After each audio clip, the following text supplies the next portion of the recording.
And health officials warn the resurgence of COVID cases is happening across the U.S., with the number of infections reported over the weekend setting a new record. In today's digital discussion, our Stephanie Harris talked with a local expert about one factor that could be contributing to this surge. Steph. And it's called pandemic fatigue.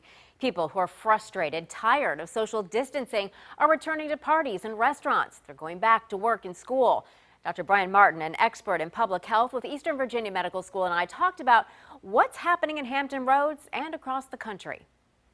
In the early days of the pandemic, we saw teddy bears in windows and scavenger hunts for kids. Care baskets were delivered to hospital staff. We were all in this together. Now, we're all just tired. The concern is if we let our guard down, if we don't do masking and distancing and hand washing and continue with the precautions that have been successful in so many places around the world, then we're going to run the risk that this just gets out of control.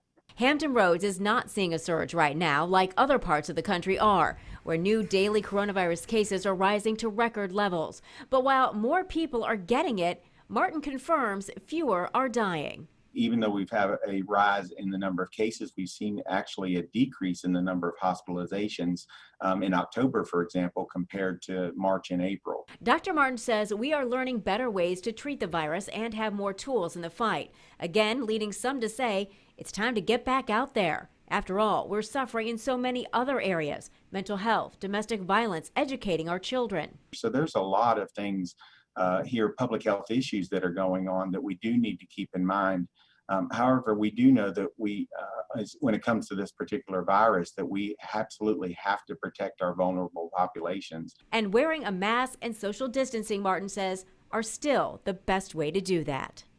And Martin says we need to remember that we are making these sacrifices to protect the vulnerable, maybe our own loved ones, and we must find hope again. And he sees that hope in science and a vaccine. Hear what he had to say when I asked about the possibility of another lockdown in our full digital discussion on WAVY.com. Stephanie Harris, 10 on your side. A lot of this